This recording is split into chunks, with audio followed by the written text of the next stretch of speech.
Bueno, muchos mensajes que llegan a propósito de la entrevista que recién compartíamos, de la entrevista exclusiva al presidente electo Luis Lacalle Pou sobre el tema exclusivamente, o mejor dicho, enfocados en lo que es el tema agropecuario, pero obviamente tocando allí diferentes aspectos que tienen que ver con la economía, con diferentes aspectos que tienen relación directa con lo que es la actividad en general del país.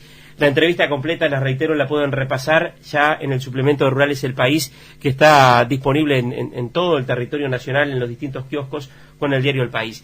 Pero hay un tema que lo tenemos instalado desde los últimos días de diciembre y que ha estado en la agenda durante este comienzo del año, relacionado a lo que es el negocio ganadero, a la carne, un sector que cerró el año con un ingreso de divisas en el entorno de los 1.500 millones de dólares. China, principal mercado, China es la explicación para el año 2019, con precios históricamente altos para el ganado. Pero China ha tenido un cambio de tendencia, al menos momentáneo, no sabemos si es momentáneo o no, ahora vamos a hablar un poco de eso. En el cierre del año, como decíamos, negocios que se han mencionado que se han renegociado, algunos negocios que se han cancelado. Nos acompaña Alejandro Berruti, que es broker y consignatario de ganado. Alejandro, desde la empresa, ustedes, ¿cómo vienen siguiendo la situación de China? Buenos días y gracias por acompañarnos en la jornada de hoy. Buenos días, Martín. Esta situación se preveía en algún momento que iba a suceder la caída de precios. Lo que no sabíamos y lo que nos hablábamos en todas las ruedas de amigos y de gente del sector era cuándo iba a suceder esto. Y un poco esto, con el transcurso de los años, las canas no vienen solo, te vas tomando las precauciones y para el mercado específicamente chino, donde lo vimos en las ferias, aparece cualquier chino tratando de comprar carne, hemos sido muy selectivos en la elección de nuestros compradores. Y en el caso nuestro, de nuestra empresa, al día de hoy, te puedo asegurar que tenemos 0 contrato sin pagar y 0 contrato renegociado. O sea, todo lo que hemos hecho con la industria frigorífica uruguaya, lo hemos cumplido con cabalidad, como nos han cumplido a nosotros del lado chino, sin protesta, sin alteración a lo que estaba negociado.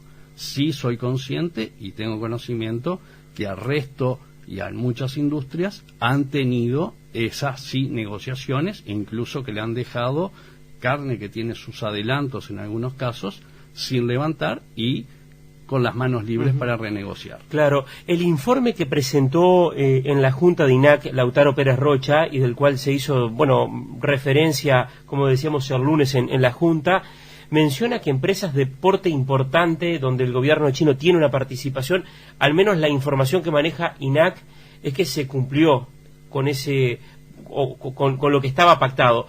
A nivel del sector privado se informa de otra situación, sobre todo la DIFU y la CIF, incluso han manejado una cifra que está entre 50 y 60 millones de dólares de pérdida.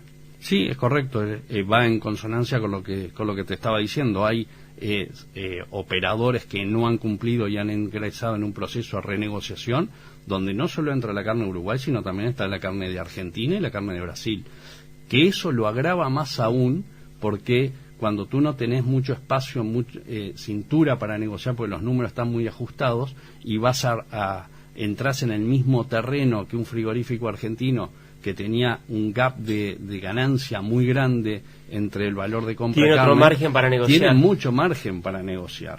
Entonces, cuando los demás negocian y el comprador se da cuenta que se encuentra hoy en China con un mundo de carne que está disponible y abiertos a negociar y con vecinos dispuestos a negociar con billeteras más amplias que las de Uruguay, ahí el panorama se complica dramáticamente. Ahora estamos transitando ya los últimos días del feriado del Año Nuevo chino, próximos a retomar la actividad. ¿Qué se habla, qué se comenta con los importadores en ese contacto previo al reinicio de la actividad en torno a lo que va a ser la situación que vamos a tener ya a partir del mes de febrero, cuando tengamos nuevamente un escenario de nuevos negocios hacia China? Y hoy hay una incertidumbre total, nadie habla en los casos nuestros, por ejemplo, no se nos propone nuevos valores de compra porque saben que tienen mucha disponibilidad de carne en el mercado, con posibilidad de comprarla a precios muy inferiores a lo que lo han hecho con anterioridad y quieren ver también qué pasa con el consumo. Entonces, nadie está tomando hoy una posición de compra y por eso es difícil vislumbrar si esto se acota se resuelve en febrero o los primeros días de marzo. Esa bola de cristal creo que nadie la tiene. Sobre la carne en stock, el informe de Lautaro Pérez Rocha que presentó en la Junta de INAC hace referencia a que ese stock se estaría consumiendo, para estimar alguna fecha, incluso lo menciona el informe, en el mes de marzo, o sea que China estaría de alguna forma digiriendo ese stock de carne para el mes de marzo. Sí, pero ¿qué pasa con ese contingente de carne que no ha ingresado al mercado de China y está en los puertos de China? ¿O ese stock incluye esos contingentes de carne que nadie ha levantado? O lo que va en el agua en viaje. Digo, o lo que se embarcó a fines de noviembre que hoy está en viaje.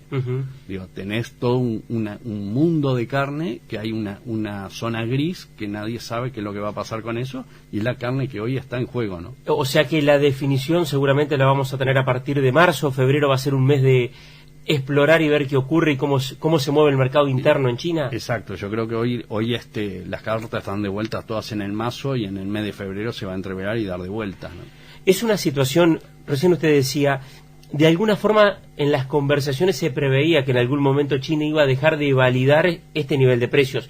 Lo que no se preveía era que se planteara una situación tan drástica, es decir, cancelamos negocios, renegociamos negocios ya pactados, o se veía cierta posibilidad que iba a ir en ese sentido, digamos, de cambiar acuerdos ya cerrados. Sí, se veía porque ¿Se veía eso? Sí, de nuestro lado por lo menos veíamos que iba a pasar, no esto de renegociar o dejar de contenedores tirados, sino que algún problema iba a haber en algún momento cuando ingresan a operar operadores que quieren importar carne y no son de rubro.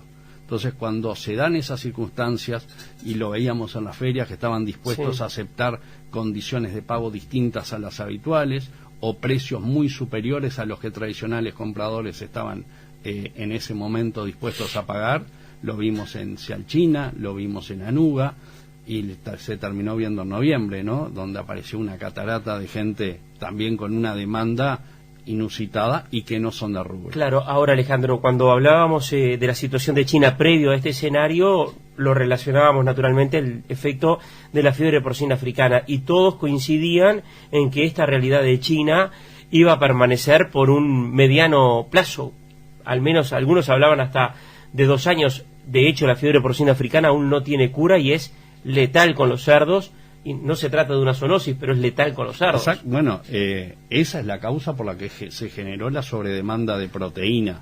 Ahora, lo que causa esto no es que se terminó la fiebre porcina, lo que causa esto es que el gobierno chino decidió cortar las líneas de crédito y de cortar los permisos de importación que manejaban unos pocos importadores que le vendían a esos importadores nuevos del mercado. Ahora, la posición de China en lo que se refiere a precio va a ser... En mayo comenzó esta escalada de suba en el precio de la carne que importó China. ¿Nos vamos a ubicar en un escenario mejor, digamos, similar a lo que se dio, por ejemplo, junio, julio, agosto, por ahí? O sea, en lo que fue luego de mayo, ¿o vamos a tener un China con un precio previo a lo que fue la feria de Cial del mayo? Para situar un punto de quiebre del mercado. La respuesta es impredecible porque a esa receta agregarle el ingrediente del acuerdo de Estados Unidos-China, ¿no? Sí. Donde ahí la carne de Estados Unidos va a ingresar al mercado incluso también. Carne con hormona, o sea, una marca claramente la necesidad que tiene China. Exacto. También por carne. O sea, el problema de la demanda de proteína no se terminó y va a continuar. Va a haber demanda. Ahora, ¿de dónde se va a suplir China? Si de Uruguay, de Brasil, del Mercosur, Australia o Estados Unidos, es lo que se va a ver. ¿Cautela con respecto a lo que puede pasar entonces con China? Por supuesto, cautela con todos los mercados, porque esto que pasa en China arrastra a los otros mercados también. Esta carne que ya no va a China se comienza a redireccionar a otros mercados. Lo mismo le pasaba a Brasil, lo mismo pasa en el mercado interno de Uruguay.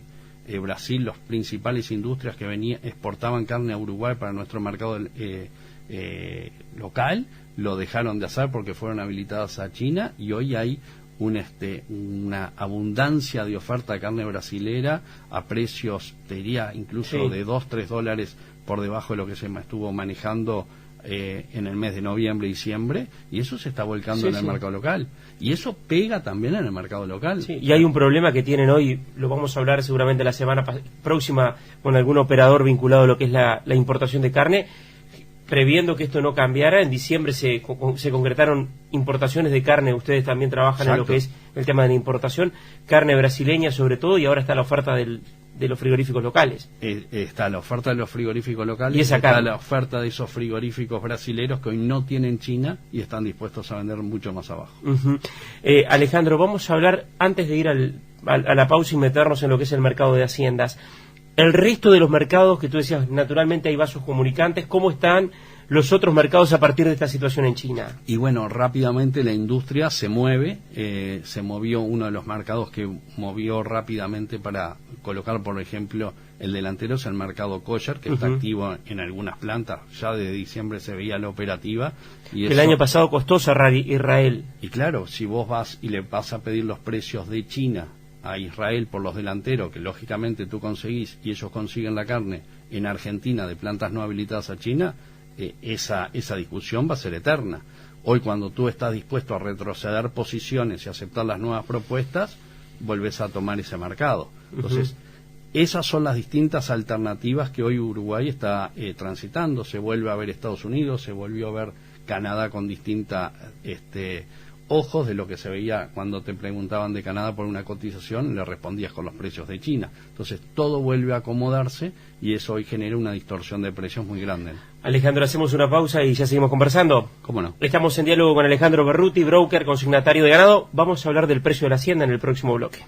Seguimos en diálogo con Alejandro Berruti, broker, consignatario de ganado. Alejandro, de acuerdo a lo que es la foto de hoy, el año 2020... ¿no va a ser tan bueno como fue el 2019? Y no arranca bien, ¿no? No termina bien el 2019 y el 2020 arranca los tumbos. Digo, este tipo de noticias te entrevera el partido. Claro, uno naturalmente dice un buen año, un año positivo, sobre todo para el productor. La industria, en cada oportunidad que tiene, lo ha manifestado y se ha también reflejado en algunos casos en los balances, ha tenido un año de un estrés financiero importante. ¿Cómo ves a la industria frigorífica? Viene con ese estrés financiero, no en el 2019, lo viene arrastrando ya desde hace un par de años, ¿no? Hay industrias frigoríficas con dificultades financieras y notorios, lo hemos visto en distintas circunstancias a través de la Asociación de Consignatarios de Ganado, donde se han planteado dificultades de diversas industrias, ¿no? ¿Se han sumado algunas otras plantas en estas últimas semanas y días a esa situación o a la situación de tener que reprogramar o cambiar algún cheque o incluso estar rebotando algún cheque? Sí, se han sumado alguna planta más. A las que venían ya las que ya eran de conocimiento, se han sumado alguna más. Bueno, vamos a estar en estos días aquí en la radio conversando con el presidente de consignatarios. Hay un clearing que funciona a nivel de la asociación y bueno, allí se maneja la información, que obviamente es una información muy delicada. Son casos puntuales. Es delicada y reservada muchas veces porque a veces cuando alguna industria reprograma un pago lo hace como un acuerdo con la parte acreedora, ¿no? Pero cuando las plantas no son las de siempre, ahí genera también cierto nerviosismo. Claro, son casos, no son las de siempre, o sea... No son las de siempre, son nuevas plantas. ¿Casos puntuales? Puntuales, pero como te dije, plantean ya soluciones a corto plazo, no son diferidas en el largo tiempo. ¿Qué puede pasar con el precio del ganado? Obviamente enero es un mes muy particular, 35.000 cabezas en la semana pasada fue la faena, hay plantas que aún están sin actividad. A partir de lo que es esta foto, ¿cómo ves el panorama en lo que se refiere al precio del ganado? Hay una disparidad enorme. Hoy, por ejemplo, en el novillo tenés cotizaciones que van de un 3.50 hasta un 3.90, ¿no? Sí. O sea, estamos hablando de 10% entre industrias que creo que responde a lo que hablábamos recién, a distintas situaciones de mercado, ¿no? Una planta que ofrece 3.90, ¿qué características tiene?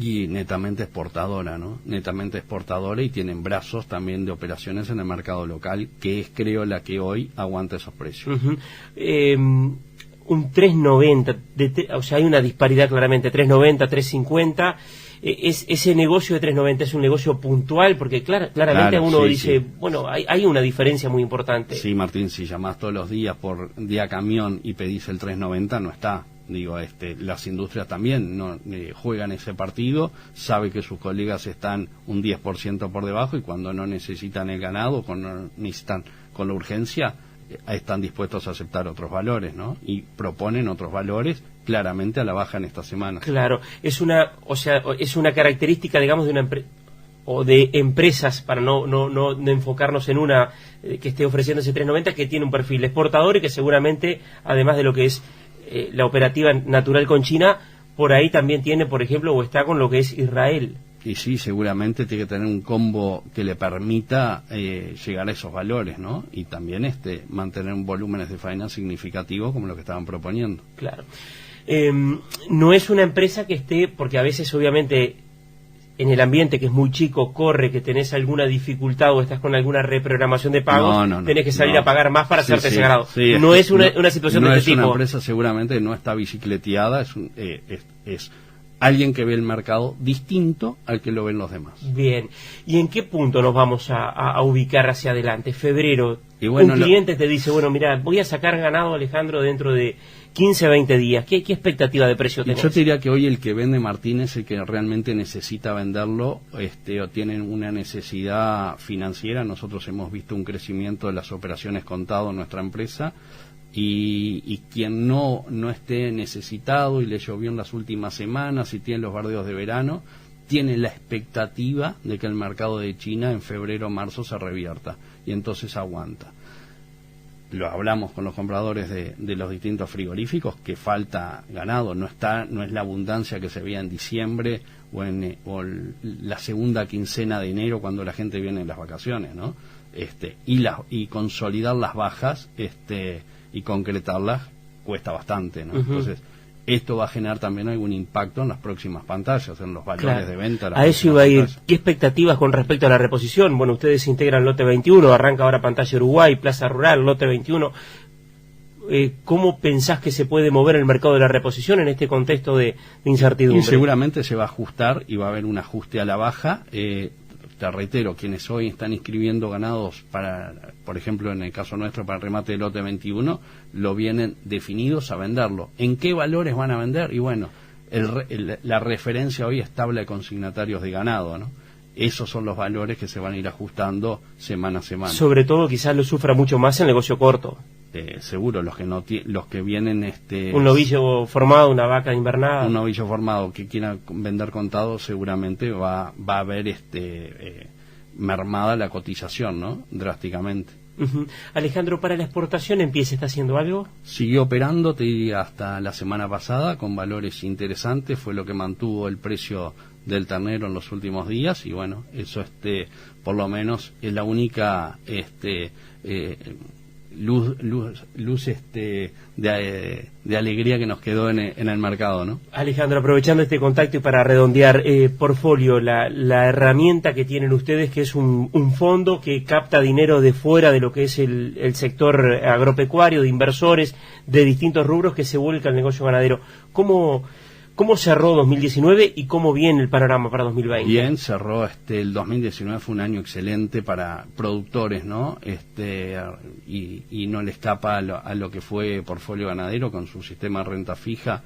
Ha tenido los resultados que habíamos acordado con los inversores. ¿De qué orden aproximadamente? Lo que propone Portfolio Renta Fija es el 6%. Y eso superamos ese rendimiento, y bueno, todos los inversores contentos que cobraron lo acordado. ¿Y el panorama para 2019 en este escenario que recién describíamos de cierta incertidumbre? Y bueno, es de vuelta ajustarse a hacer los negocios que son más rentables. La empresa hoy tiene una fuerte inserción también con la exportación de ganado en pie que tú decías, a través de 2 corrales que están trabajando fuertemente para eso. Y bueno, en ese emprendimiento es donde sí nosotros seguimos viendo números bastante alentadores. Alejandro Berruti, broker, consignatario ganado, muchas gracias. Como siempre, a las órdenes. Hacemos una pausa y ya seguimos. En instantes, Rafael Tardaila.